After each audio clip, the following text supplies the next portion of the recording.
जय श्री कृष्ण दोस्तों, आपका स्वागत है अपने चैनल के टीवी स्टोरी में। आज हम लेकर आए हैं एक मजेदार कहानी, 3 आलसी जमाई। अगर आपको यह कहानी पसंद आए तो कृपया वीडियो को लाइक करें, चैनल को सब्सक्राइब करें और बेल आइकन को जरूर दबाएं। तो चलिए कहानी की ओर बढ़ते हैं। एक गांव में एक धनी किसान रहता था। उसके पास 3 बेटियां थी, तीनों ही खूबसूरत, सुशील और गुणी। किसान ने बड़े प्यार से उनकी शादी अच्छे घरों में की, लेकिन उसे क्या पता था कि उसके तीनों दामाद निकलेंगे बहुत बड़े आलसी। शादी के बाद जब तीनों जमाई पहली बार ससुराल आए तो पूरे गांव में खुशी का माहौल था। गांव वाले भी देखने आए कि आखिर किस तरह की जमाई आई है। पहले कुछ दिनों तक सब कुछ ठीक ठाक चला, लेकिन धीरे धीरे उनकी असली सच्चाई सामने आने लगी। पहला जमाई खाने पीने का बहुत शौकीन था, लेकिन काम से कोसों दूर। सुबह उठते ही उसका पहला सवाल होता, नाश्ता तैयार हुआ या नहीं। वह इतना आलसी था कि सोने के बाद उठना भी उसे भारी लगता। अगर कोई उसे काम के लिए कहता तो वह तुरंत पेट दर्द, सिर दर्द या थकान का बहाना बना लेता। पूरा दिन खाट पर लेटकर बस आदेश देता रहता, अरे जरा पानी पिला दो, जरा पंखा झल दो। दूसरा जमाई आलसी तो था ही, साथ में बहुत चालाक भी। वह किसी भी काम से बचने के लिए अपनी तेज जुबान और चतुराई का इस्तेमाल करता। अगर उससे खेत पर जाने के लिए कहा जाता तो वह कहता, अभी धूप बहुत तेज है, मेरी तबीयत खराब हो जाएगी, शाम को देखता हूं। और शाम होते ही कोई नया बहाना बना लेता। उसे गप्पे मारने और दूसरों के खर्चे पर ऐश करने की आदत थी। जब भी उससे कोई मदद मांगता वह कहता, अरे भाई मैं क्या कर सकता हूं, मेरा काम सोचने का है, मेहनत तो नौकरों का काम है। तीसरा जमाई तो इन दोनों से भी 2 कदम आगे निकला। उसे काम न करने के लिए न तो कोई बहाना बनाना पड़ता था और न ही ज्यादा सोचने की जरूरत। वह तो बस सीधा लेट जाता और तब तक नहीं उठता जब तक कोई उसे उठाकर न बैठाए। अगर उससे कहा जाता, जरा दुकान से कुछ सामान ले आओ, तो वह कहता, अगर मैं चला गया तो घर में बैठकर आराम कौन करेगा। धीरे धीरे तीनों के आलसी स्वभाव से पूरे घर में हलचल मचने लगी। बहुओं को शर्मिंदगी होने लगी, लेकिन वे क्या कर सकती थी।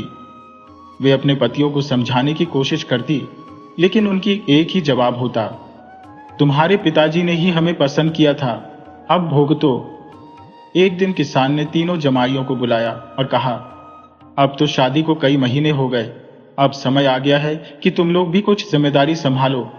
हर कोई मेहनत करता है, तुम भी कुछ सीखो। पहले जमाई ने तुरंत अंगड़ाई लेते हुए कहा, अब भी बहुत नींद आ रही है, यह सब बातें कल कर लेंगे। दूसरा जमाई बोला, बिल्कुल सही कहा आपने, जिम्मेदारी बहुत जरूरी चीज है, लेकिन पहले हमें इस विषय पर गहराई से सोचने की जरूरत है। तीसरा जमाई तो कुछ बोला ही नहीं, बस चुपचाप लेटा रहा।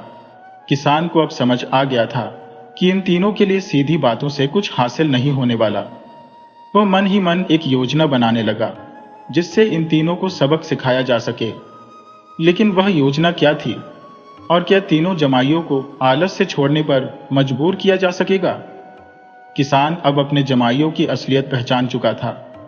उसे समझ आ गया था कि अगर इन्हें सीधा समझाने से कुछ नहीं हो रहा तो इन्हें एक ऐसी परीक्षा से गुजारना होगा जिससे इनके आलस्य की पोल पूरी तरह खुल जाए। उसने अपनी पत्नी से सलाह की और अगले ही दिन तीनों जमाइयों को बुलाया। किसान ने कहा, देखो बेटा, मैंने अब तक तुम लोगों की खूब खातिरदारी की है, लेकिन अब समय आ गया है कि तुम लोग भी अपने घर परिवार के लिए कुछ करो। मैं चाहता हूं कि तुम तीनों एक एक हफ्ते तक अलग अलग जिम्मेदारी संभालो। पहला जमाई, जो हमेशा खाने पीने और सोने में मस्त रहता था, तुरंत बोला, ससुर जी, मैं तो घर का काम करने के लिए ही बना हूं, खाना बनाना मेरा सबसे बड़ा शौक है। बस एक शर्त है, मुझे अकेला मत छोड़ना, कोई तो साथ होना चाहिए जो मेरे काम में हाथ बटाए। किसान हंसते हुए बोला, बिल्कुल, तुम्हारी पत्नी तुम्हारी मदद कर देगी, लेकिन खाना बनाना और घर की सफाई तुम्हारी जिम्मेदारी रहेगी। दूसरा जमाई, जो हमेशा अपनी चतुराई से काम टालता था, बोला, अरे वाह, ये तो अच्छी बात है, मैं खेत की देखभाल करूंगा, लेकिन मुझे आदेश देना पसंद है, खुद मेहनत करना नहीं। तीसरा जमाई, जो सबसे बड़ा आलसी था, उसने तुरंत एक लंबी जम्हाई ली और कहा, मुझे तो सिर्फ आराम करने दो, अगर ज्यादा जरूरी हो तो मैं देख लूंगा, लेकिन कोई ऐसा काम दो जिसमें ज्यादा हिलना डुलना न पड़े। किसान ने उनकी बातें सुनी और मन ही मन मुस्कुराया। वह जानता था कि तीनों में से कोई भी काम करने के मूड में नहीं था, लेकिन अब वे पीछे नहीं हट सकते थे। सुबह होते ही पहला जमाई रसोई में पहुंचा। उसे लगा कि खाना बनाना बहुत आसान होगा, लेकिन जैसे ही उसने चूल्हा जलाने की कोशिश की, धुआं उसकी आंखों में लग गया। वह तुरंत पीछे हट गया और बोला, ये तो बड़ा मुश्किल काम है। फिर उसने अपनी पत्नी को पुकारा, अरे सुनो, तुम चूल्हा जला दो, मैं खाना बना दूंगा। पत्नी ने चूल्हा जलाया। अब बारी आई सब्जी काटने की। उसने आलू उठाया और चाकू से काटने की कोशिश की, लेकिन जैसे ही पहला टुकड़ा कटा, वह कराह उठा। अरे, मेरा हाथ कट गया। पत्नी हंसते हुए बोली, कहाँ कटा, जरा दिखाओ। उसने देखा कि कहीं कोई कट नहीं था, लेकिन जमाई साहब सिर्फ बहाना बना रहे थे। अंत में उसने कहा, मैं सिर्फ सलाह दूंगा, तुम खाना बना लो। पत्नी समझ गई कि इसका खाना बनाने से कोई लेना देना नहीं। जब खाना बनकर तैयार हो गया तो जमाई ने सबसे पहले 2 बड़े कटोरे भरकर खुद ही खा लिया और फिर जम्हाई लेते हुए बोला, खाना बहुत बढ़िया बना है, अब थोड़ा आराम कर लो। दूसरे जमाई की परीक्षा, खेत की जिम्मेदारी।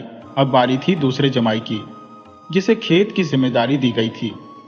वह खेत पर पहुंचा और देखा कि वहां पहले से ही कुछ मजदूर काम कर रहे थे। उसने तुरंत एक ऊंचे पत्थर पर बैठकर हुक्म देना शुरू कर दिया, तुम ये फसल काटो, तुम जरा वहां से खरपतवार हटाओ। अरे भाई, पानी डालने में देर क्यों कर रहे हो? मजदूरों को उसकी बातें अजीब लगी, क्योंकि वह खुद कुछ नहीं कर रहा था। तभी एक बूढ़ा मजदूर हिम्मत करके बोला, जमाई बाबू, आप भी कुछ काम कीजिए, खाली बैठे बैठे आदेश देना कोई काम नहीं होता। ये सुनकर जमाई को गुस्सा आ गया। उसने बहाना बनाया, अरे भाई, मैं बैठकर काम की निगरानी कर रहा हूं, अगर मैं खुद करने लगूं तो मेरी तबीयत खराब हो जाएगी। दिन भर बैठे बैठे उसे खुद ही बोरियत होने लगी। सूरज की गर्मी बढ़ती जा रही थी और अब उसे सहन नहीं हो रहा था। उसने एक मजदूर से कहा, अरे भाई, मेरे लिए एक छतरी लाओ। मजदूरों ने उसकी कोई बात नहीं सुनी और अपने काम में लगे रहे। कुछ देर बाद जब किसान वहां पहुंचा तो उसने देखा कि जमाई साहब खेत के बीचों बीच एक पेड़ के नीचे लेटे खर्राटे मार रहे थे। तीसरे जमाई की परीक्षा, घर के छोटे मोटे काम। अब बारी थी सबसे बड़े आलसी की। उसे घर के छोटे मोटे काम दिए गए थे, लेकिन वह कुछ भी करने को तैयार नहीं था।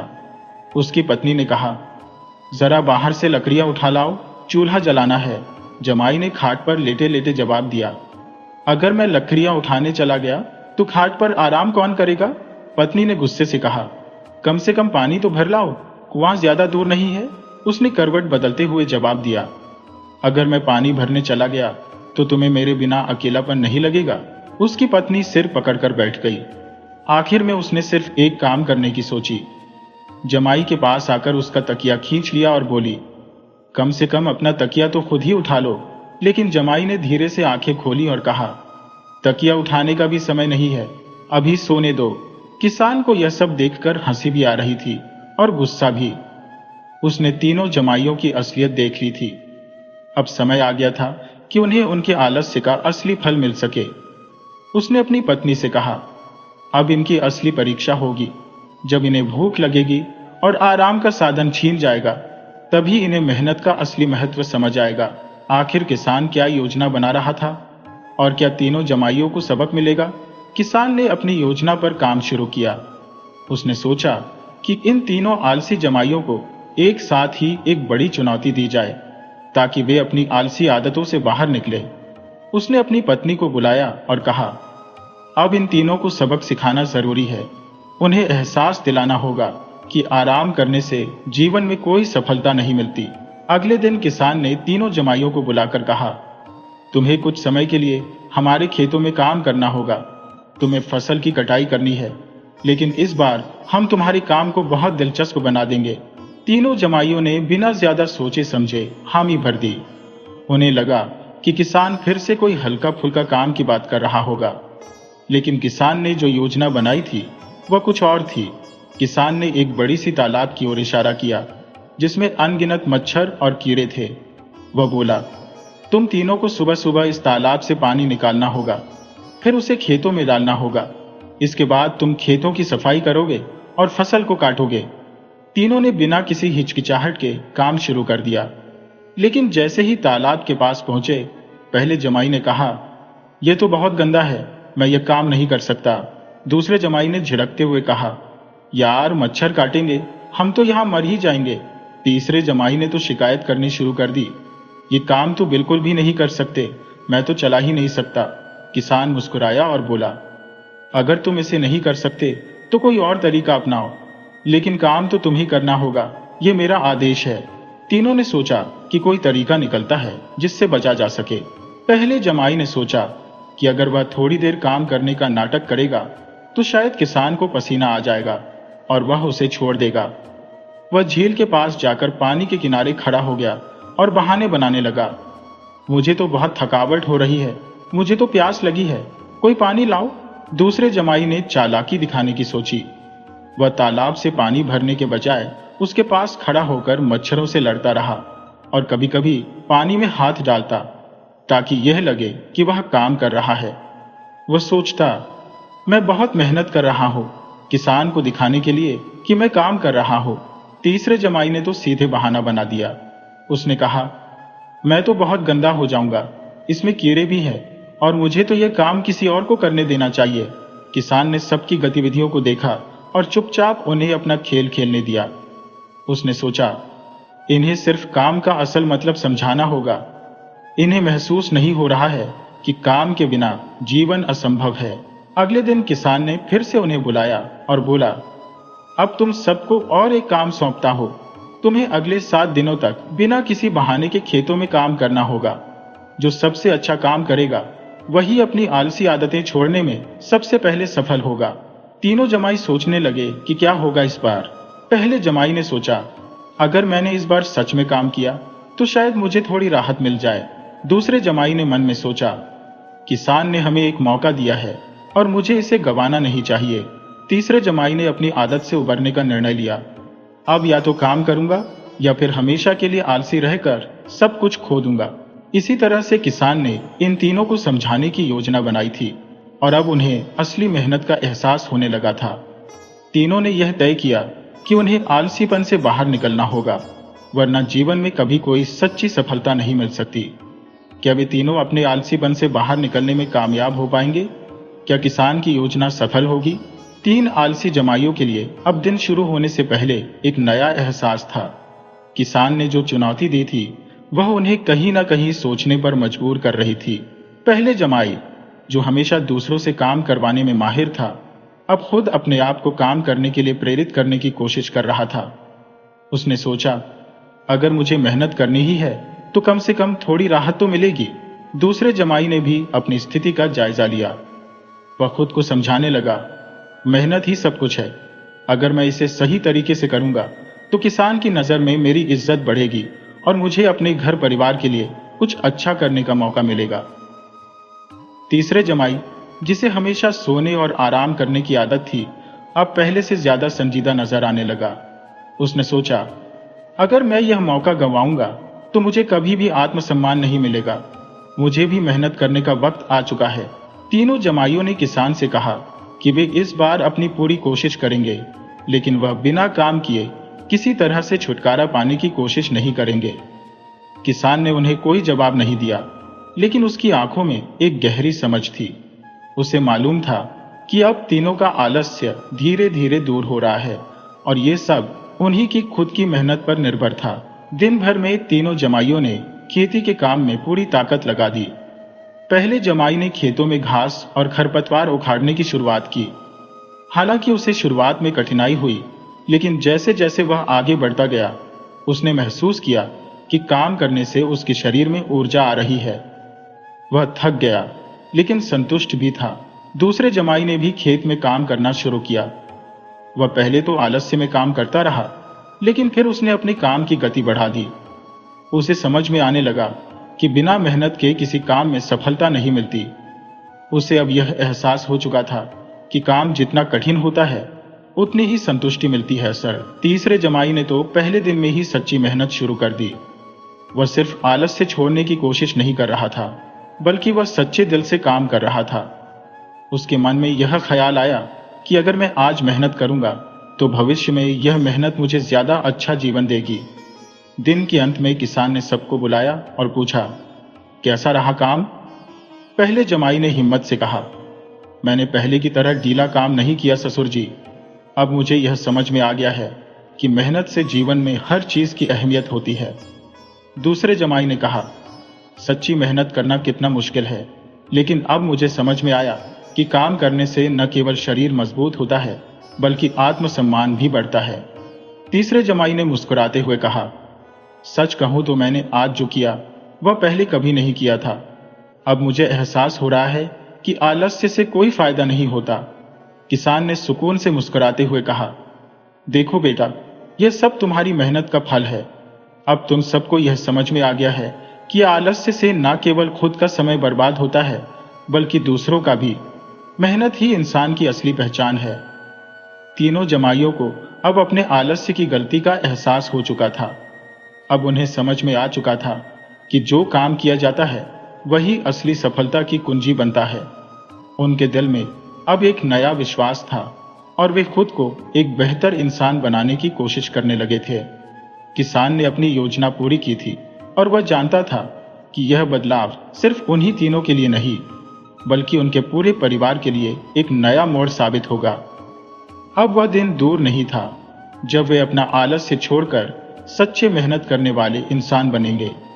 तीन आलसी जमाइयों की मेहनत ने अब एक नया मोड़ लिया था। उनके भीतर का आलस्य धीरे धीरे खत्म होने लगा था और हर एक दिन के साथ उनका आत्मविश्वास बढ़ने लगा। किसान ने देखा कि वे अब सिर्फ काम करने के लिए नहीं बल्कि उसे सही तरीके से करने के लिए भी उत्साहित थे। वह जानता था कि मेहनत करने के बाद ही सफलता का असली स्वाद मिलता है और इन तीनों को अब यह समझ में आ चुका था। एक दिन किसान ने फिर से तीनों जमाइयों को बुलाया और कहा, आज तुम सबने अच्छा काम किया है। अब मैं तुम्हें एक आखिरी चुनौती देता हूं। तीनों जमाइयों ने एक दूसरे को देखा और सोचा कि किसान अब क्या कहने वाला है। किसान मुस्कुराते हुए बोला, तुम सबने मेहनत की है, लेकिन असली सफलता तब मिलेगी जब तुम उस मेहनत का फल देख सको।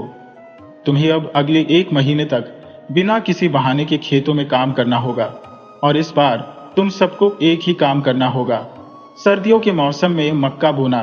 तीनों जमाइयों को अब यह चुनौतीपूर्ण लगी, लेकिन उन्हें यह भी समझ में आया कि इस बार अगर वे बिना मेहनत किए इसे छोड़ देंगे तो वे फिर से आलसी बन जाएंगे।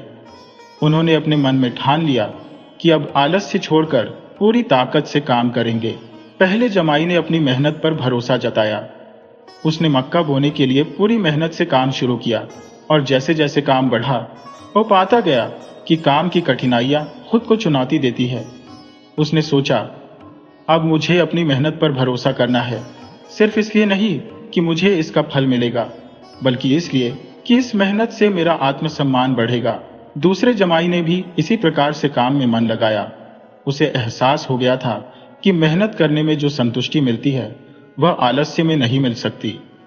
वह काम को न सिर्फ अपनी जिम्मेदारी के रूप में करता बल्कि उसे खुद को और बेहतर बनाने का एक तरीका समझने लगा।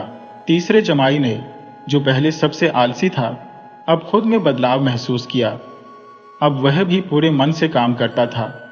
उसे यह समझ में आ चुका था कि जब कोई काम पूरे मन और विश्वास के साथ किया जाता है तो वह कठिनाइयां भी आसान लगने लगती है। उसे यह महसूस होने लगा था कि आलस्य से बचने और मेहनत करने में ही असली खुशी है। महीने के अंत में किसान ने तीनों जमाइयों से पूछा, तो अब तुम सब क्या महसूस करते हो? तीनों जमाइयों ने जवाब दिया, हम महसूस करते हैं कि मेहनत से कोई काम मुश्किल नहीं होता। पहले जो काम हमें कठिन लगता था अब वह भी हमें आसान लगने लगा है। अब हम समझते हैं कि आलस्य से कुछ हासिल नहीं होता। किसान ने फिर मुस्कुराते हुए कहा, यह बदलाव सिर्फ तुम्हारी मेहनत की वजह से हुआ है।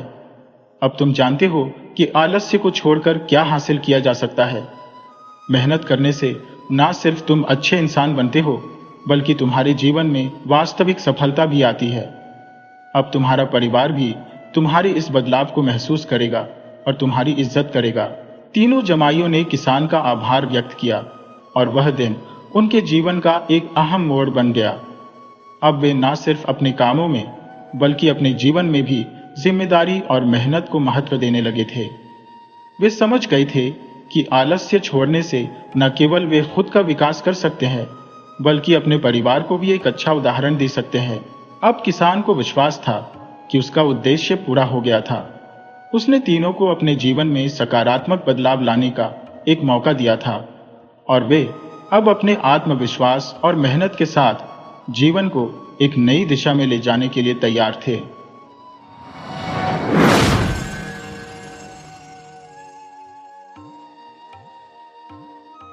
बहुत ही पुराने समय की बात है। कृष्णापुर नाम के एक राज्य में चतुरसेन नाम का एक आदमी रहता था।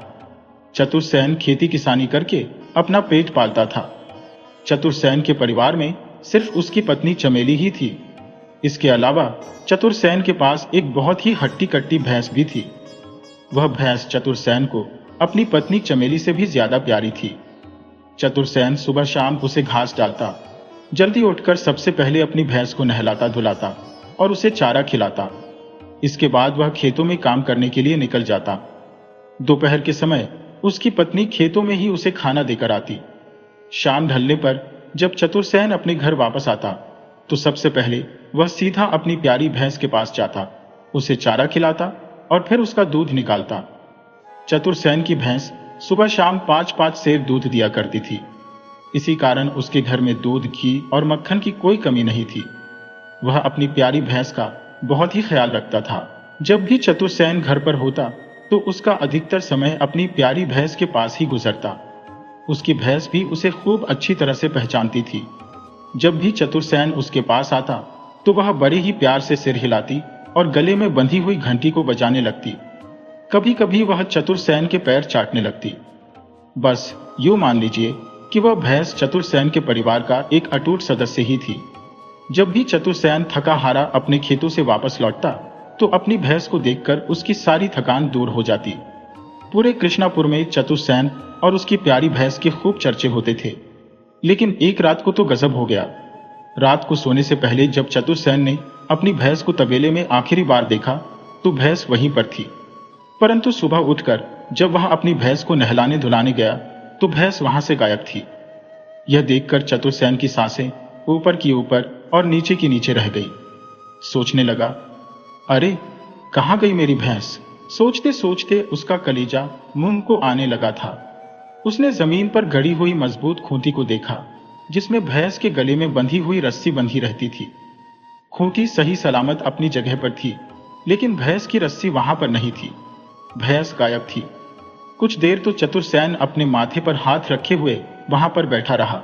फिर अचानक वह जोर से चिल्लाया, अरे चमेली। उसकी पत्नी चमेली भागती हुई वहां पर आई। चतुरसेन ने कहा, भैंस गायब है। चमेली कहने लगी, क्या भैंस गायब है? कहां गायब है? क्यों गायब है? कब गायब हुई? एक ही सांस में चमेली ने सवालों की झड़ी लगा दी।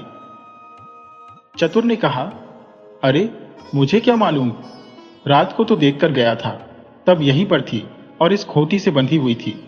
उसने जमीन में गड़े हुए खूंटे की ओर इशारा करते हुए कहा। चमेली बोली, अरे खूंटे से बंधी थी तो गायब कैसे हो गई? कहीं आपने रस्सी खुली तो नहीं छोड़ दी थी? हाँ, बिल्कुल यही हुआ होगा। वैसे भी आप तो दुनिया के सबसे बड़े भुलक्कड़ हो। चतुरसेन झुंझलाकर बोला, अरे नहीं रे, क्या बात करती है तू? पहले कभी रस्सी खुली छोड़ी है मैंने जो अब छोड़ूंगा? और फिर उसके गले में घंटी भी तो बंधी थी। अगर वह भागती तो उसके गले की घंटी भी जरूर बजती। और तू तो जानती है कि मेरी नींद कितनी कच्ची है। घंटी अगर बजती तो मैं जरूर उठ जाता, लेकिन मैं नहीं उठा, इसका मतलब घंटी नहीं बजी। यह कहने के बाद चतुर अपनी भैंस की याद में रोने लगा। अपने पति को रोता हुआ देखकर चमेली प्यार से बोली, अरे भैंस ही तो गायब हुई है। तुम्हारी पत्नी थोड़ी ना खो गई है जो तुम इस तरह से गला फाड़ फाड़ कर रो रहे हो। मुझे लगता है कि तुम अगर बाहर निकलकर भैंस को ढूंढोगे तो यही आसपास मिल जाएगी। अपनी पत्नी की बात चतुर को बिल्कुल सही लगी। उसने रोना धोना बंद किया और बाहर निकलकर अपने आस पड़ोस के लोगों से भैंस के बारे में पूछताछ करने लगा। लेकिन भैंस किसी भी पड़ोसी की यहां पर नहीं मिली। ढूंढते ढूंढते अब शाम ढल चुकी थी। चतुरसेन के गांव कृष्णापुर में शाम के समय बड़े बुजुर्ग एक पेड़ के नीचे बैठकर पंचायत किया करते थे। वह गांव की छोटी मोटी समस्याओं को हल किया करते थे। उस शाम जब पंचायत बैठी तो रोता कलपता चतुरसेन भी वहां पर आ पहुंचा। उसे देखते ही सरपंच ने चतुरसेन से पूछा, क्या हुआ चतुर, तू इतना उदास क्यों दिखाई दे रहा है? चतुरसेन ने कहा, सरपंच जी, मेरी भैंस गायब हो गई है। गायब हो गई? कहाँ गायब हो गई? आसपास ढूंढो जरा, यहीं कहीं पर होगी, सरपंच ने उदास होते हुए कहा। नहीं सरपंच जी, मैंने सब जगह ढूंढ लिया है, परंतु मेरी भैंस कहीं पर नहीं मिली, चतुर ने कहा। तब तो तुम ऐसा करो, कल सुबह सुबह महाराज के यहां पर अपनी शिकायत लेकर जाओ। अब तो महाराज ही तुम्हारी भैंस का पता लगवा सकते हैं। तुम्हें उनके पास जाकर प्रार्थना करनी चाहिए, सरपंच ने सलाह दी। सरपंच की बात सुनकर चतुर मायूस हो गया, क्योंकि अब शाम हो चुकी थी और शाम के समय राज दरबार बंद हो चुका होता था। चतुर वापस अपने घर लौट आया।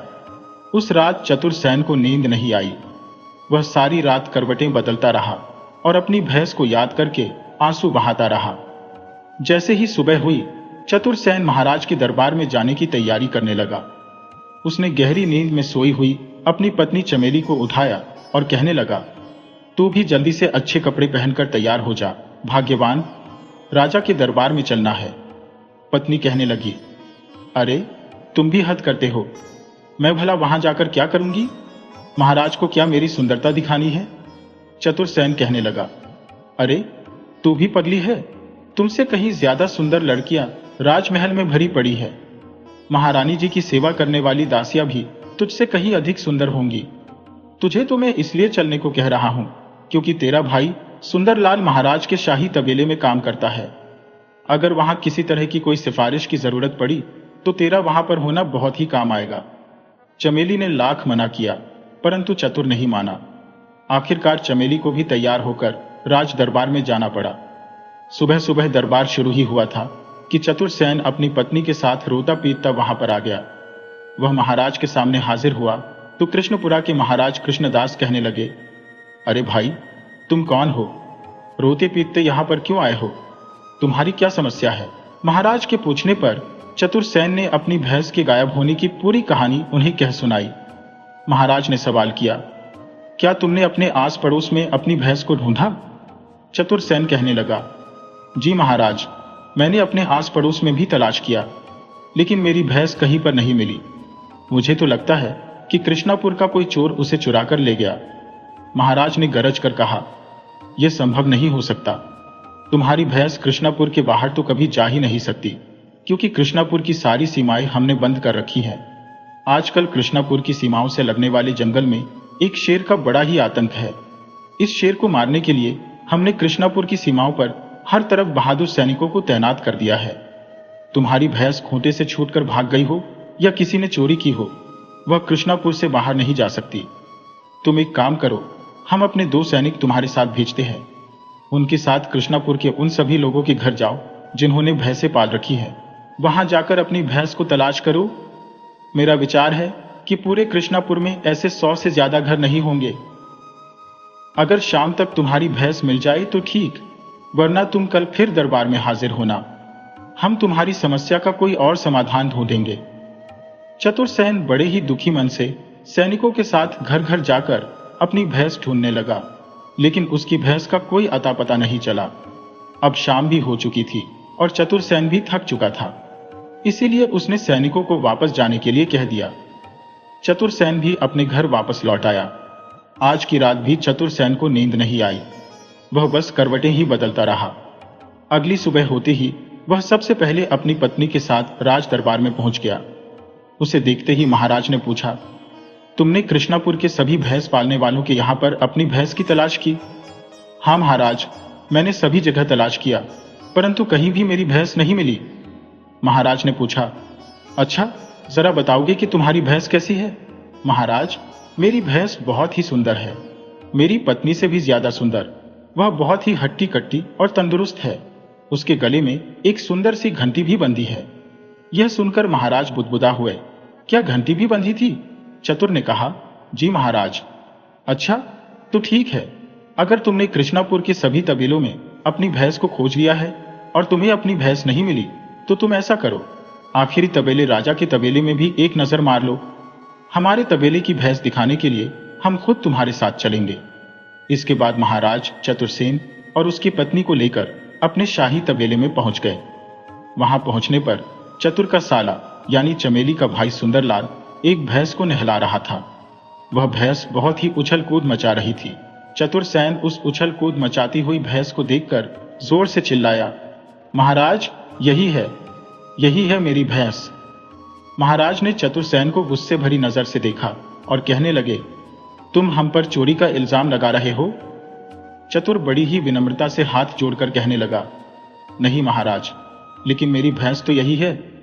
राजा ने कहा, परंतु इसके गले में तो घंटी नहीं है। यह कहते हुए राजा ने भैंस के गले की ओर इशारा किया। तब तक भैंस अपने मालिक चतुरसेन को पहचानकर उसके निकट आ गई और उसके पैर चाटने लगी। यह देखकर महाराज हक्के बक्के रह गए। उन्हें समझते हुए देर न लगी कि यह भैंस सचमुच चतुरसेन की ही है।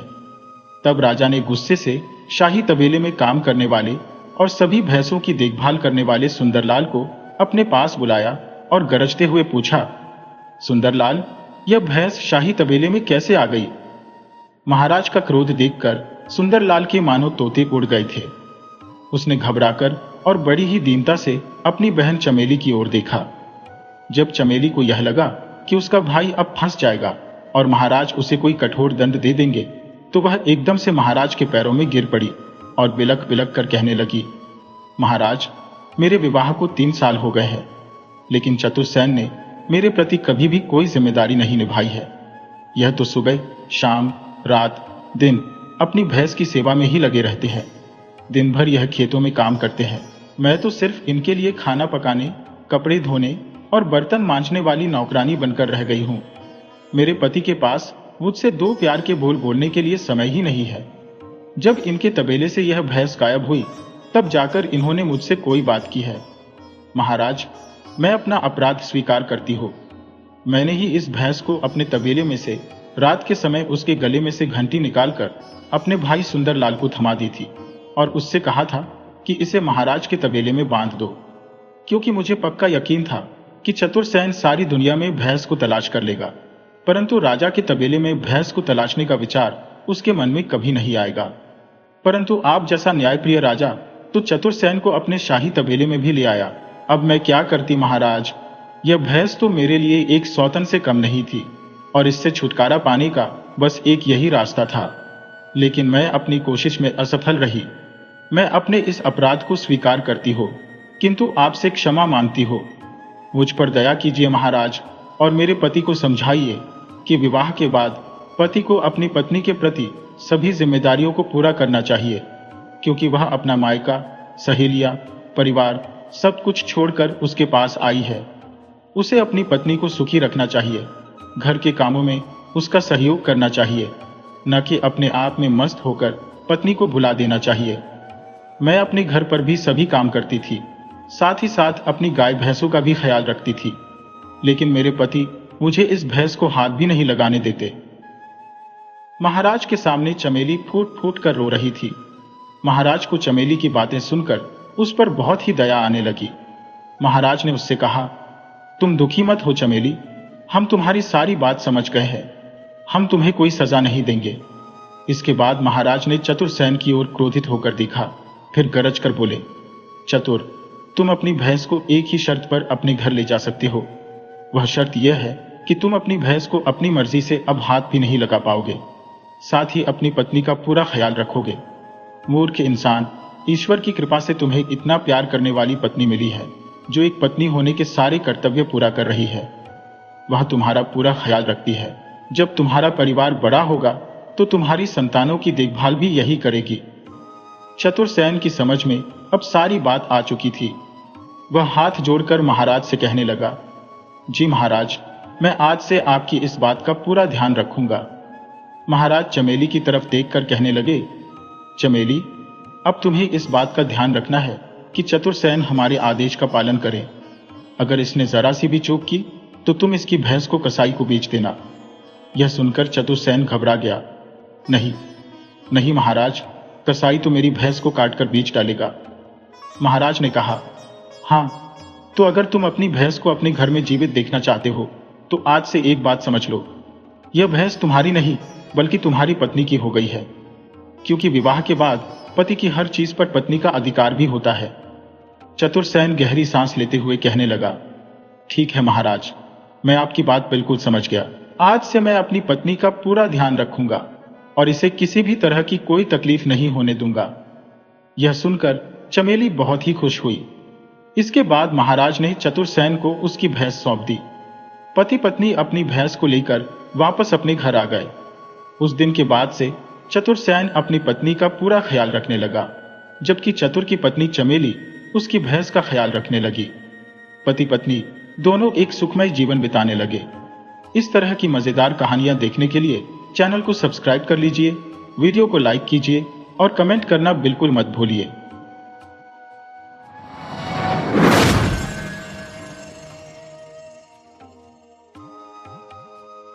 बहुत पुराने समय की बात है। एक गांव में एक सुनार रहता था जो अपने कार्य में अत्यंत कुशल और चतुर था। सुनार का व्यापार अत्यधिक अच्छा चल रहा था और उसने काफी धन संग्रह कर लिया था। सुनार ने एक बहुत ही सुंदर और सुशील स्त्री से विवाह किया जिसका नाम था प्रेमलता। सुनार के पड़ोस में एक आदमी रहता था जो अत्यंत चालाक और चतुर था। उसके पास धन दौलत की कोई कमी नहीं थी, लेकिन वह व्यक्ति दिन रात बुरे कामों में लिप्त रहता था। एक दिन उसने सुनार की पत्नी प्रेमलता को देख लिया और उसकी सुंदरता से मोहित हो गया। अब वह हर दिन यही सोचने लगा कि किस प्रकार से वह प्रेमलता को हासिल कर सके। प्रेमलता बहुत ही नेक और चतुर महिला थी और उसने उस आदमी से खुद को दूर रखा। लेकिन वह आदमी इतना चालाक था कि हर समय प्रेमलता पर नजर रखता था। दिन रात इसी प्रयास में लगा रहता कि किसी तरह वह प्रेमलता को अपने वश में कर ले, पर उसकी कोई भी चाल सफल नहीं हो पा रही थी। जब उसने देखा कि उसकी सभी कोशिशें नाकाम हो रही है तो उसने एक नई चाल चली। उसने प्रेमलता के पति यानी सुनार से दोस्ती बढ़ाना शुरू कर दी। धीरे धीरे वह समय भी आ गया जब सुनार उसे अपना सबसे अच्छा दोस्त मानने लगा। सुनार अपनी हर बात उस चालाक आदमी को बताने लगा और बिना उसकी सलाह के कोई काम नहीं करता था। एक दिन सुनार ने अपने चालाक दोस्त, जिसका नाम सज्जन था, से कहा, दोस्त, पिछले कुछ दिनों से मेरी आंखों की रोशनी धुंधली पड़ रही है। मुझे यह डर है कि मैं कुछ ही दिनों में पूरी तरह अंधा हो जाऊंगा। मेरी पत्नी जवान है और इस घर में मेरे अलावा कोई और मर्द नहीं है जो मेरी धन दौलत को संभाल सके। मुझे यह भी डर है कि कहीं मेरी पत्नी ही मुझे धोखा न दे दे या कोई नौकर मेरे माल को न चुरा ले। इसलिए मैं चाहता हूं कि पहले से ही अपनी धन दौलत का कुछ इंतजाम कर दो, जिससे कि मेरी सारी संपत्ति सुरक्षित रहे और मेरे बुढ़ापे में मेरे काम आए। चालाक दोस्त सज्जन ने कहा, मेरा भी यही विचार है, लेकिन मैं इसे कहने से डर रहा था कि कहीं तुम कुछ गलत न समझो। मेरी सलाह है कि तुम अपने पास कुछ जरूरी सामान और थोड़ी बहुत नकदी रख लो। बाकी की सारी संपत्ति तुम उस व्यक्ति के पास छोड़ दो जिस पर तुम सबसे ज्यादा भरोसा करते हो और जिसे अपना शुभ चिंतक मानते हो। सुनार ने कहा, मेरे पास 5000 अशर्फिया है और मेरे प्रिय मित्र, इस संसार में मुझे तुमसे अधिक किसी और पर विश्वास नहीं है। मुझे तुम पर पूर्ण विश्वास है, इसलिए मैं तुमसे विनम्र निवेदन करता हूं कि मेरी समस्त धनराशि तुम अपने पास सुरक्षित रखो। जब मेरी धनराशि तुम्हारे पास रहेगी तो मुझे इस बात का सुकून रहेगा कि तुम मेरे निकट ही रहते हो। अगर मुझे कभी भी धन की आवश्यकता होगी तो मैं तुरंत तुम्हारे पास आकर उसे प्राप्त कर लूंगा। सज्जन ने उत्तर दिया, भाई, तुमने मुझ पर इतना विश्वास किया, इसके लिए मैं तुम्हारा आभारी हूं। बेचारा सुनार अपने कपटी मित्र की बातों में आ गया। उसने 5000 अशर्फिया सज्जन के हवाले कर दी। यह कार्य उसने इस प्रकार किया कि किसी तीसरे व्यक्ति को इसका कोई आभास नहीं हुआ। जब इस बात को काफी समय बीत गया और सुनार की दोनों आंखों की दृष्टि समाप्त हो गई, तब उसने एक दिन अपनी पत्नी से कहा, मेरे पास अब संचित धन समाप्त हो गया है। अब हमें खर्च के लिए कुछ धनराशि की आवश्यकता है। तुम मेरे मित्र सज्जन के पास जाओ और उससे कहना कि मैंने जो धनराशि उसके पास अमानत के रूप में रखवाई थी, उसमें से 500 अशर्फिया दे दे, जिनकी हमें बहुत आवश्यकता है। प्रेमलता अपने पति के कहने पर उस कपटी मित्र सज्जन के घर पहुंची और उसे अपने पति का संदेशा दिया। सज्जन ने प्रेमलता की बहुत ही आवभगत की और उसे बैठाया। सज्जन ने कहा, अशरफिया क्या, मैं तो तुम्हारे लिए अपनी जान भी दे सकता हूं। तुमसे अधिक सुंदर और आकर्षक स्त्री मैंने इस संसार में नहीं देखी। प्रेमलता, मैं तो तुम्हारे प्रेम में पागल हुआ जा रहा हूं, लेकिन तुमने कभी मेरी ओर दृष्टि भी नहीं डाली। तुम्हारा पति अब अंधा और बीमार हो चुका है, वह तुम्हारे योग्य नहीं है। तुम उसे छोड़कर मेरे पास आ जाओ, मैं तुम्हें संसार की सारी खुशियां दूंगा। इन बातों को सुनकर सुनार की पत्नी को अत्यधिक क्रोध आ गया। वह क्रोध में बोली, तुम बहुत ही बेशर्म और नीच किस्म के व्यक्ति हो। तुम्हें शर्म नहीं आती एक पराई स्त्री पर बुरी दृष्टि डालते हुए? क्या तुम्हें ईश्वर का जरा भी भय नहीं है? प्रेमलता वहां से जाने लगी तो सज्जन ने कहा, अरे मूर्ख स्त्री, जहां जाना है चली जा, दोबारा मुझे अपनी सूरत मत दिखाना। मैं नहीं जानता कि तुम्हारा पति कौन है और कौन सी चीज उसने मेरे पास अमानत रखवाई है। वह तो एक कंजूस और गरीब व्यक्ति है। उसके पास 5,000 अशरफियां कहां से आएंगी जो वह मेरे पास रखवा जाए। बेचारी स्त्री निराश और हताश होकर अपने घर लौट आई। उसने अपने पति से कहा, तुम्हारे मित्र ने साफ इनकार कर दिया। वह कहता है कि वह तुम्हें नहीं जानता और उसने किसी ने भी उसके पास 5,000 अशरफियां नहीं रखवाई। सुनार यह सुनकर अत्यंत दुखी हो गया। वह पहले ही अंधा हो चुका था और बीमारी के कारण उसके शरीर में इतनी शक्ति भी नहीं थी कि वह खुद उठकर अपने कपटी मित्र के पास जा सके। उसने अपनी पत्नी से कहा, अच्छा, तुम ऐसा करो कि गांव का मुखिया भी मेरा मित्र है। तुम उसके पास जाओ और मेरे मक्कार मित्र की सारी बात उसे बता दो। मुझे विश्वास है कि वह अवश्य हमारी सहायता करेगा और हमारी अशरफिया उस कपटी सज्जन से वापस दिलवा देगा। प्रेमलता अपने पति की बात मानकर मुखिया के घर पहुंची और उसे सारी बात बता दी। मुखिया ने जब इतनी सुंदर स्त्री को देखा तो वह तुरंत उस पर मोहित हो गया और कहने लगा, मैं अपने सारे काम छोड़कर अभी उस व्यक्ति से तुम्हारी सारी रकम दिलवा दूंगा। बस मैं तुमसे इतना पूछना चाहता हूं कि तुम्हारा पति अंधा और बीमार है, तो फिर तुम उसके पास क्यों रहती हो? मेरी बात मान लो और मेरे पास आ जाओ। मैं तुम्हें 5,000 अशरफियां भी दिलवा दूंगा और तुम्हें किसी भी चीज की कोई कमी नहीं होने दूंगा। यह सुनकर सुनार की पत्नी को फिर से क्रोध आ गया और वह कहने लगी, तुम्हें इस बात से क्या मतलब कि मेरा पति अंधा है? मैं जिस कार्य के लिए तुम्हारे पास आई हो, तुम्हें वही करना चाहिए। लोगों ने तुम्हें मुखिया इस बात के लिए नहीं बनाया कि तुम दूसरी स्त्रियों पर बुरी नजर रखो। मुखिया ने जब प्रेमलता का यह जवाब सुना तो वह भी क्रोध में आ गया और कहने लगा, अरे स्त्री, तेरा पति कौन सा धन्ना सेठ है जो उसके पास 5,000 अशरफियां किसी के पास अमानत रखने के लिए होंगी? तू अभी इसी वक्त मेरे घर से निकल जा और फिर दोबारा इधर का रुख मत करना। बेचारी प्रेमलता सिर झुकाए, आंखों में आंसू लिए वापस अपने घर आ गई। उसने अपने पति से कहा, गांव का मुखिया हमारी कोई मदद नहीं करेगा।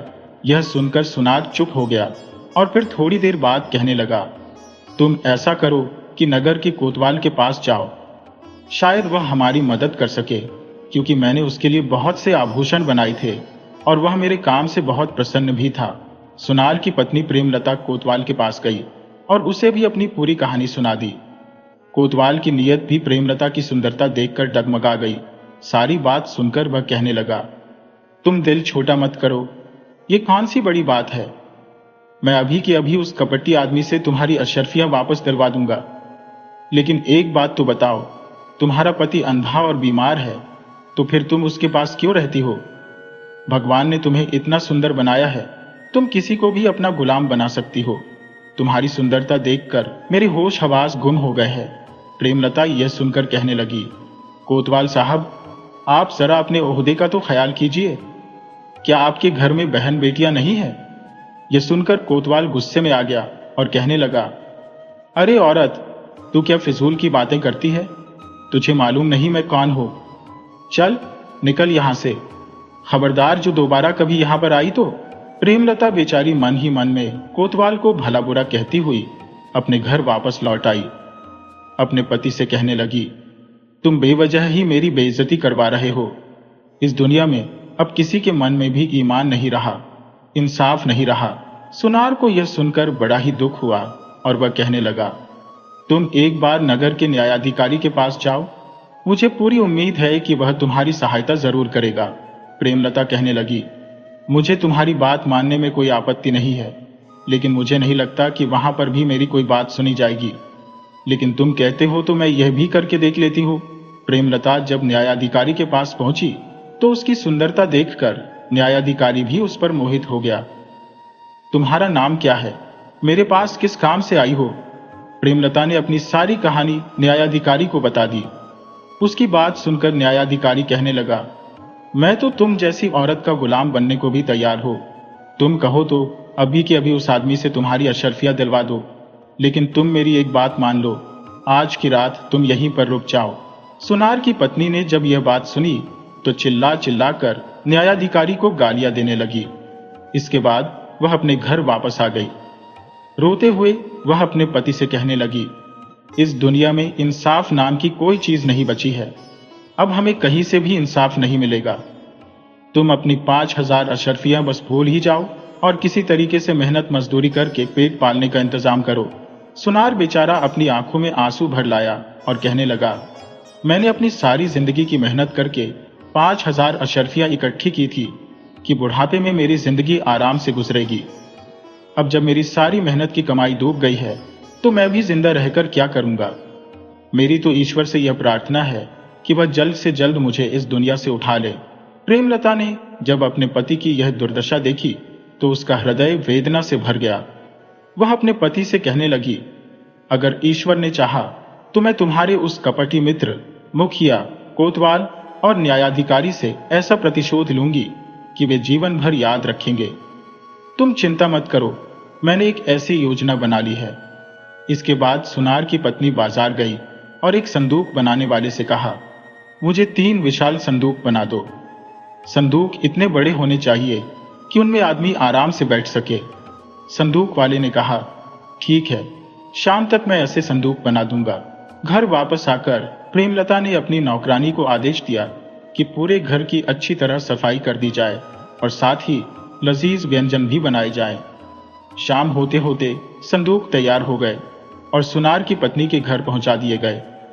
प्रेमलता ने सज धज कर उस चालाक दोस्त के घर का रुख किया जिसके पास 5,000 अशरफियां अमानत के तौर पर रखी गई थी।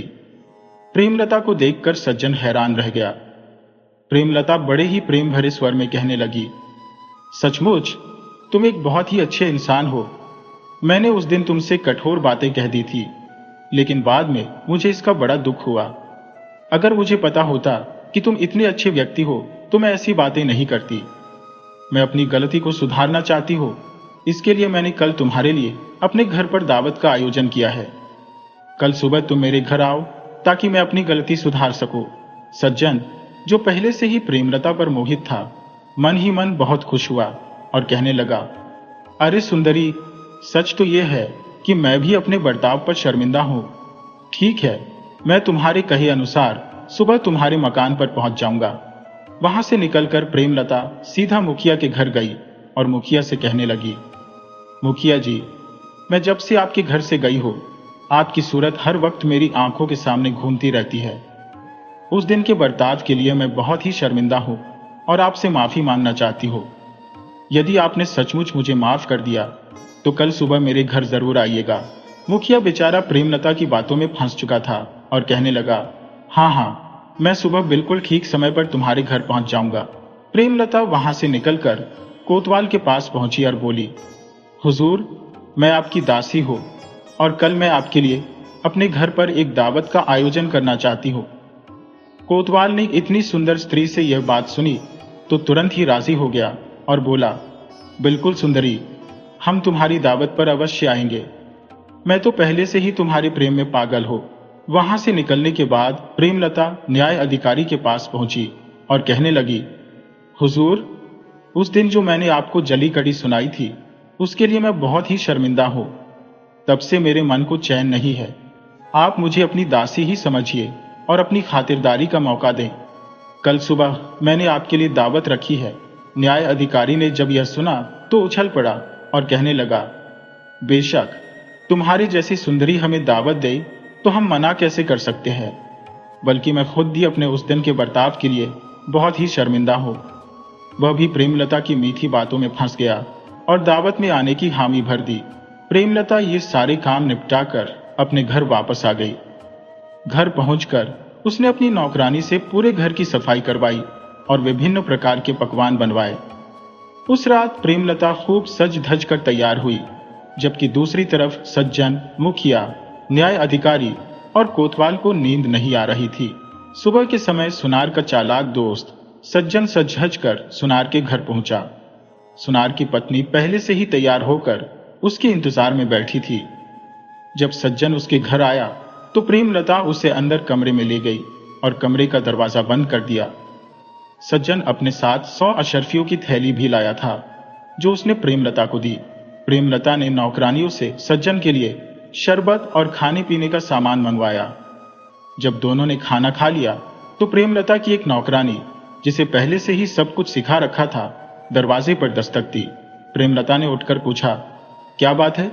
नौकरानी ने कहा, आपका भाई आपसे मिलने आया है। वह इस समय आपके पति के पास बैठे हैं।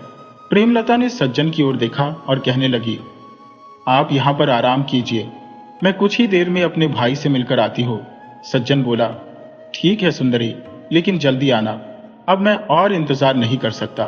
प्रेमलता कमरे से बाहर निकली, दरवाजे को बाहर से बंद किया और एक बड़ा सा संदूक वहां पर लाकर रख दिया। इतने में मुखिया भी उसके घर आ पहुंचा और उसने दरवाजे पर दस्तक दी।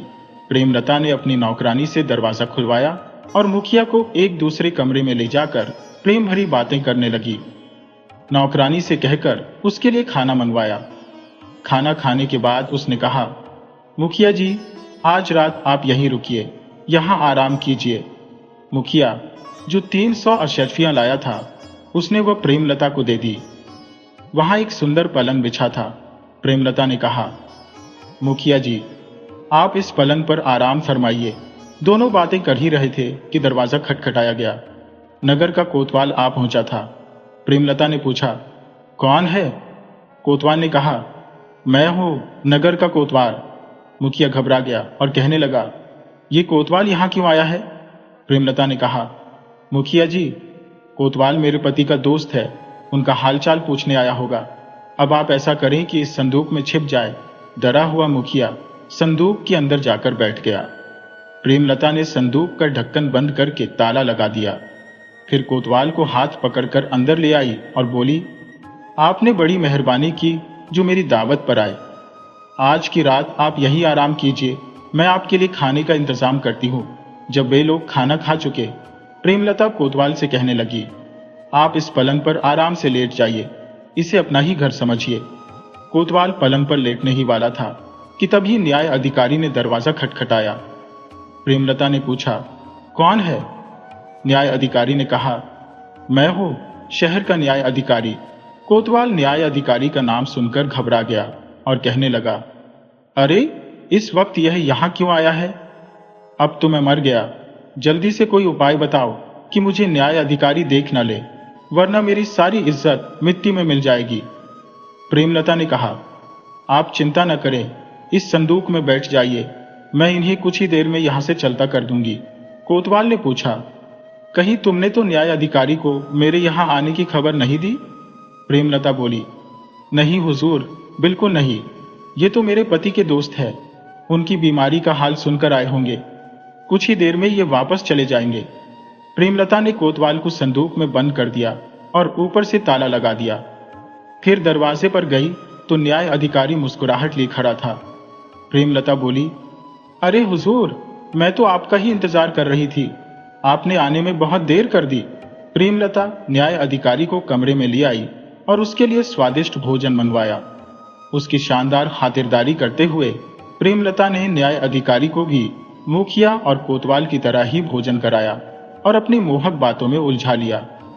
न्याय अधिकारी, जो अपने साथ 500 अशर्फियां लाया था, वो प्रेमलता को दे दी। न्याय अधिकारी कहने लगा, प्रिय, अब तुम जल्दी से मेरी बाहों में आ जाओ। प्रेमलता ने उत्तर दिया, अरे हुजूर, इतनी जल्दी क्या है, थोड़ा आराम तो कीजिए। प्रेमलता ने चुपके से अपनी नौकरानी को इशारा किया कि वह वैसा ही करे जैसा उसे सिखाया गया था। नौकरानी ने एक बार फिर दरवाजे पर दस्तक दी। प्रेमलता ने पूछा, कौन है? नौकरानी ने कहा। मालकिन, आपके भाई आपसे मिलने के लिए आए हैं। प्रेमलता ने कहा। मेरा भाई आया है, वह मुझसे मिलना चाहता है। आपको थोड़ी तकलीफ होगी, लेकिन आप इस बड़े से संदूक में छिप जाइए। मैं जल्दी ही अपने भाई को वापस भेज कर आती हूँ। न्याय अधिकारी, जिसकी समझ में कुछ नहीं आ रहा था, वह तुरंत संदूक में छिप गया। प्रेमलता ने ऊपर से संदूक को ताला लगा दिया। अब प्रेमलता ने मुखिया, कोतवाल, सज्जन और न्याय अधिकारी सभी को संदूकों में बंद कर दिया। इसके बाद वह उस कमरे में गई जहां चालाक दोस्त सज्जन बैठा हुआ था। प्रेमलता ने उसके पास जाकर प्रेम भरे अंदाज में कहा, हुजूर, मुझे माफ कर दीजिए कि आपको इतना इंतजार करवाया। असल में मेरा भाई आया हुआ था। मैंने उसे काफी बहाने बनाए, लेकिन वह जाने का नाम ही नहीं ले रहा था। बड़ी मुश्किल से उसे टालकर आई हूं। सज्जन ने उत्तर दिया। अरे सुंदरी, इसमें तुम्हारी कोई गलती नहीं है। मुझे इस बात से कोई दिक्कत नहीं है, लेकिन अब तुम मेरी बाहों में आ जाओ। तुम फिर कहीं और मत चली जाना। प्रेमलता बोली। भला ऐसा कैसे हो सकता है हुजूर? मैं तो आपसे भी ज्यादा बेकरार हो। प्रेमलता सज्जन को अपने साथ उस कमरे में ले आई जहां 3 संदूक रखे हुए थे। वहां पर कहने लगी, हुजूर, यही वह कमरा है जहां हम आज की रात बिताएंगे। सज्जन ने उत्तर दिया। यह भी खूब रही। अब तुम जल्दी से मेरे दिल की तमन्ना पूरी कर दो। प्रेमलता ने उत्तर दिया। अरे हुजूर, इतनी भी क्या जल्दी है? आप जरा यह तो बताइए कि आपको उन 5000 अशरफियों की भी कोई खबर है जो मेरे पति ने आपके पास रखी थी। आपने वायदा किया था कि अगर मैं आपकी इच्छा पूरी कर दूंगी तो आप 5000 अशरफियां मुझे वापस लौटा देंगे। अब आप जल्दी से अपना वायदा पूरा कीजिए। सज्जन ने कहा। अरे, मैं कौन सा अपने वादे से मुकर रहा हूं? वह 5000 अशरफियां तो तुम्हारी अमानत है। मैं उन्हें तुम्हारे हवाले कर दूंगा, बल्कि 5000 अशरफियां अलग से मैं तुम्हें तोहफे के रूप में दूंगा। प्रेमलता ने कहा। हुजूर, मैं तो एक नादान और नासमझ औरत हूं, लेकिन इतना तो मुझे भी समझ आता है कि जब आपकी इच्छा पूरी हो जाएगी तो आप अपने वायदे से मुकर भी सकते हैं। इसीलिए मेरी गुजारिश है कि आप पहले 5000 अशरफियां मनवाकर यहां रख लीजिए। सज्जन ने जवाब दिया। तुम्हें मुझ पर विश्वास नहीं? मैं यहां से जाने के बाद तुम्हारी 5000 अशरफियां वापस कर दूंगा। प्रेमलता ने सहमति जताई।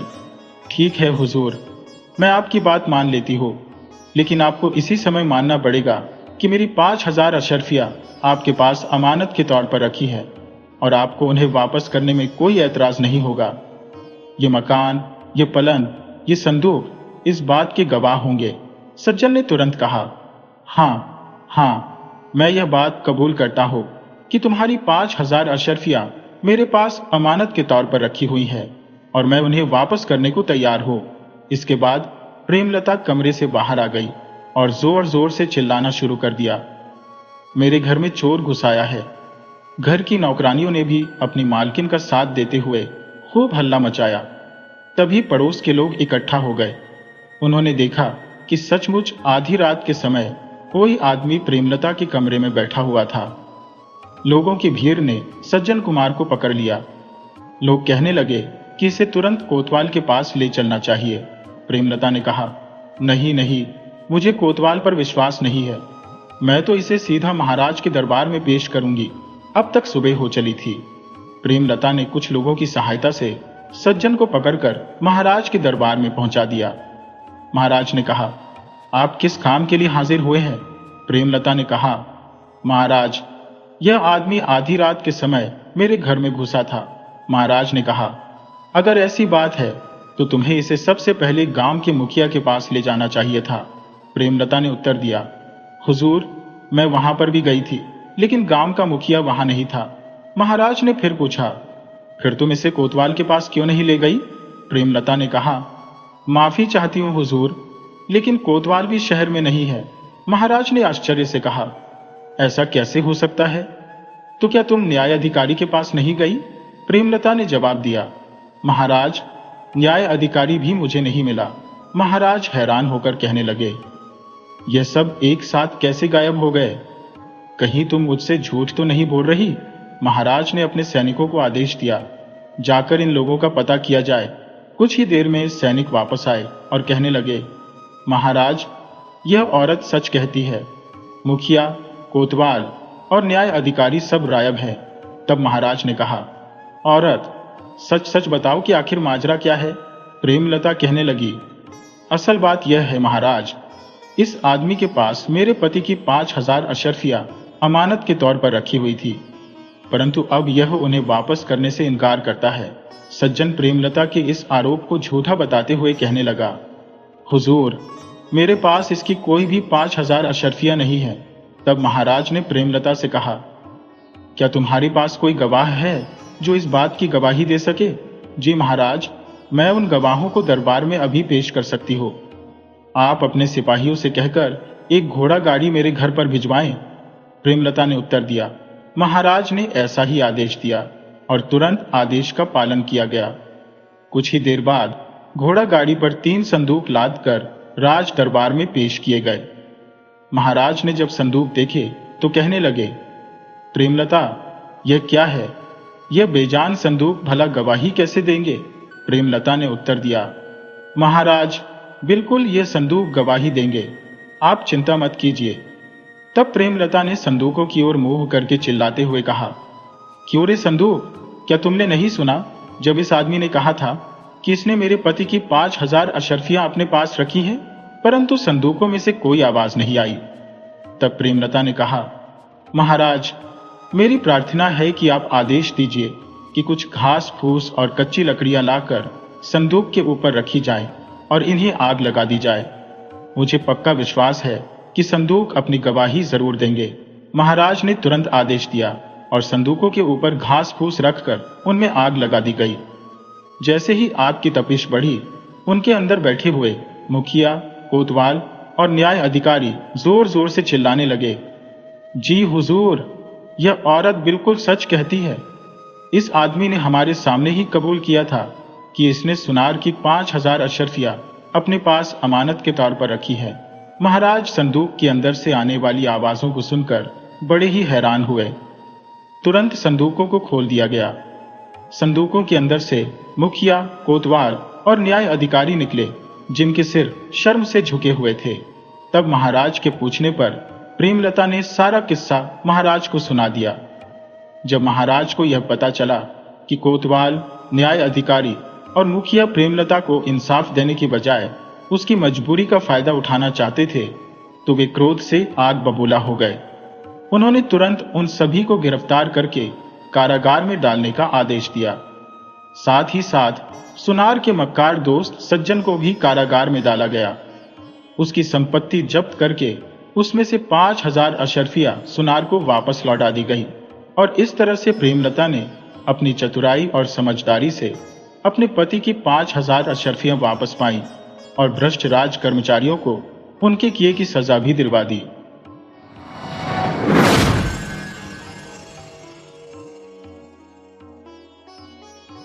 पहाड़ों के बीच एक संकीर्ण पत्थरीला मार्ग था, जहां काले बादलों ने दिन को रात की चादर ओढ़ा दी थी।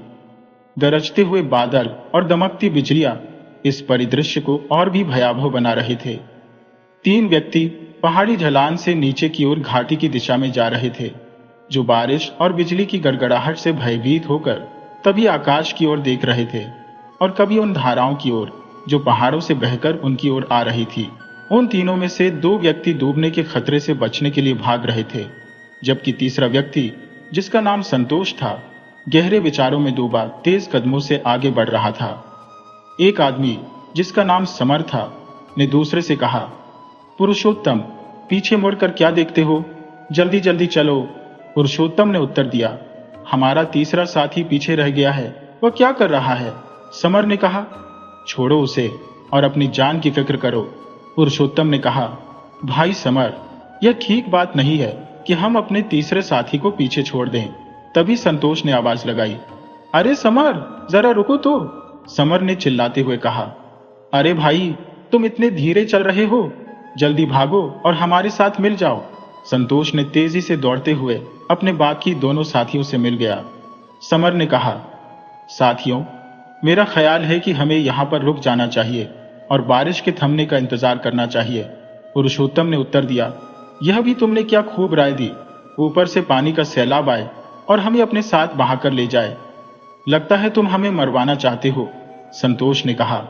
भाई, इस पानी के सैलाब से बचने का हमें कोई उपाय सोचना होगा, समर ने कहा। तो फिर तुम ही बताओ, हम किस तरह से इससे बच सकते हैं, संतोष ने सुझाव दिया।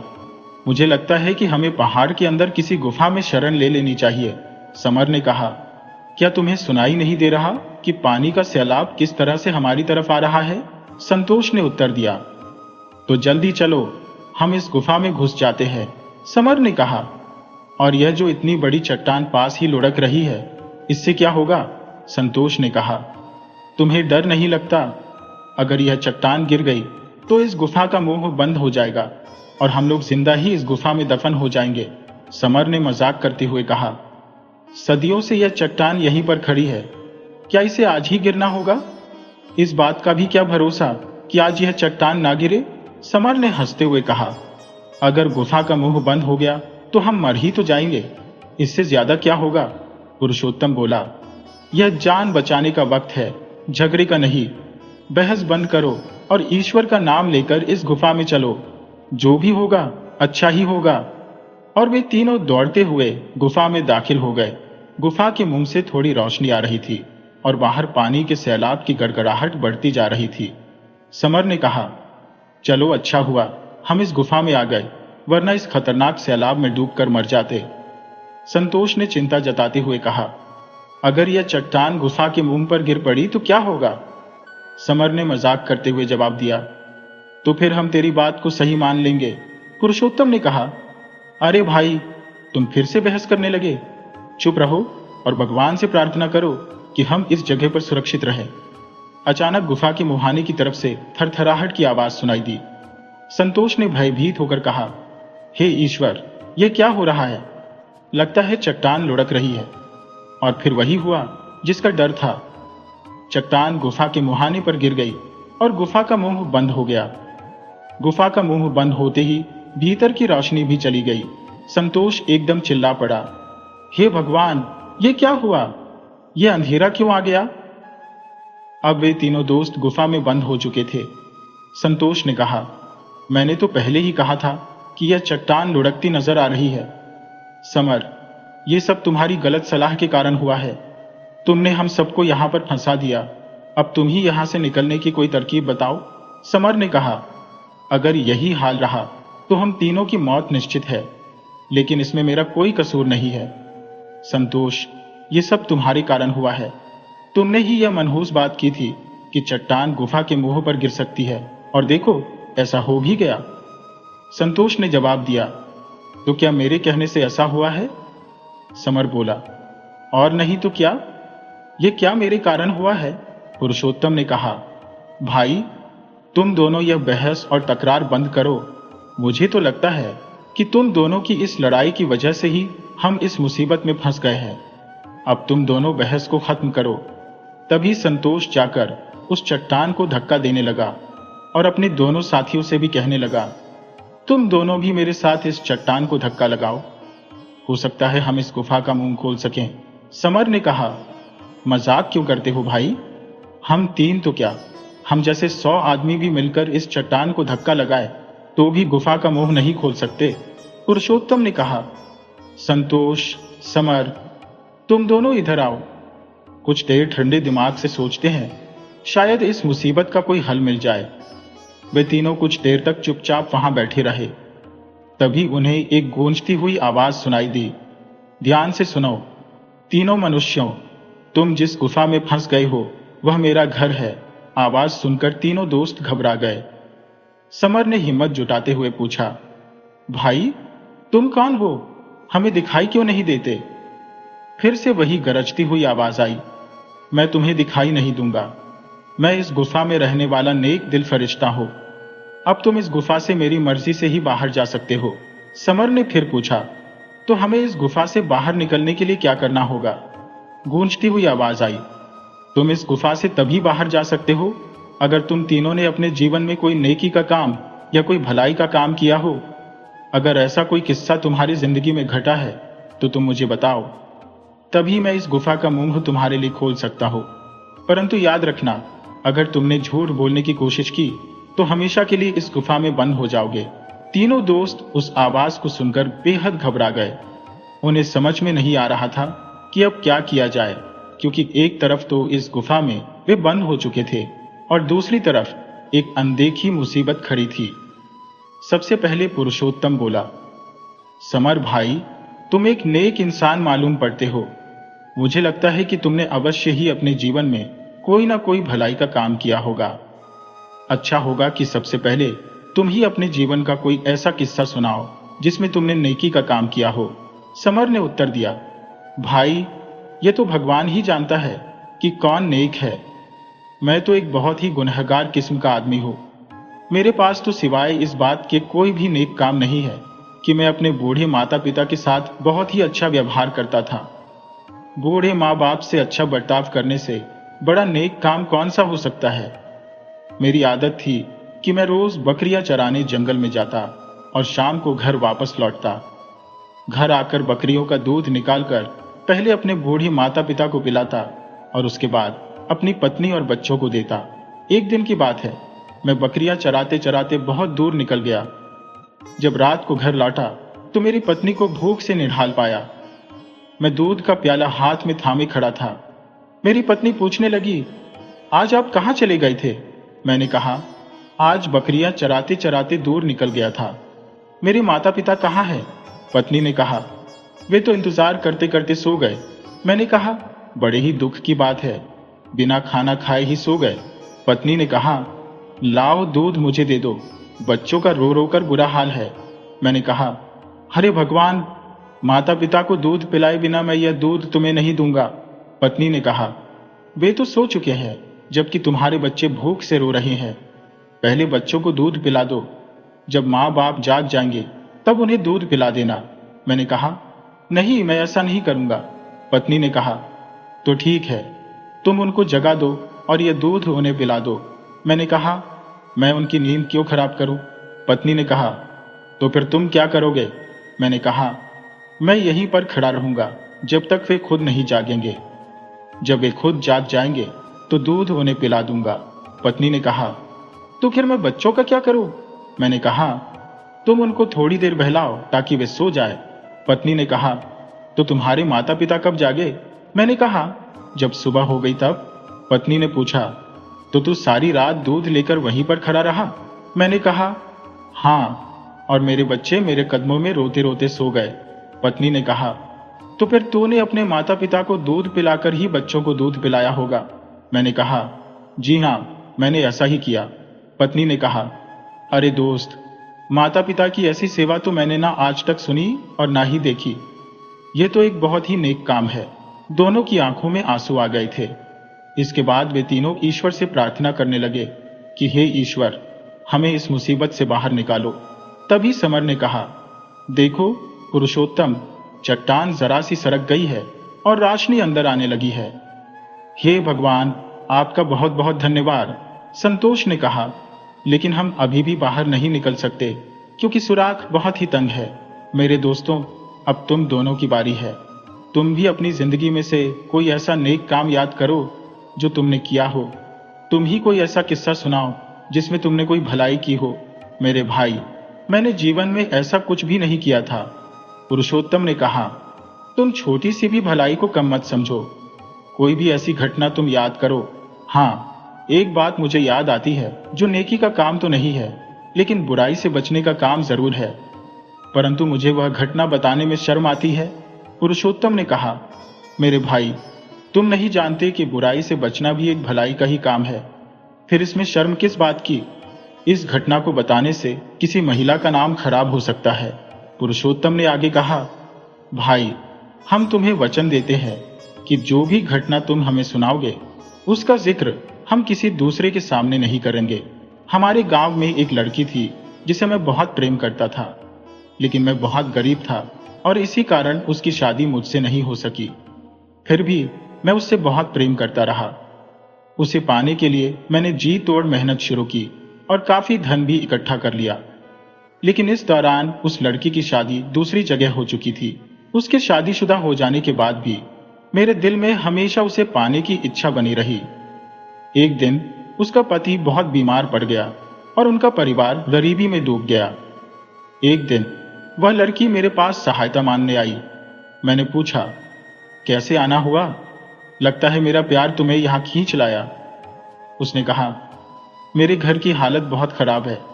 मुझे कुछ धन की आवश्यकता है जिससे मैं अपना घर चला सकूं और अपने पति का इलाज करवा सकूं। मैंने कहा, ठीक है, मैं तुम्हारी सहायता करने को तैयार हूं। बताओ, तुम्हें कितने धन की आवश्यकता है? वह बोली, मुझे 50 अशर्फिया चाहिए। मैंने कहा, 50 तो क्या, मैं तुम्हें 100 अशर्फिया देने को तैयार हूं। ये लो अशर्फियों की थैली। ये कहते हुए मैंने अशर्फियों की थैली उसकी तरफ बढ़ा दी। लड़की ने थैली ली और बोली, भगवान करें आपका घर खुशियों से भर जाए। ईश्वर आपको इस भलाई का बदला जरूर देंगे। अब इस धन से मेरे पति का इलाज अच्छे से हो पाएगा।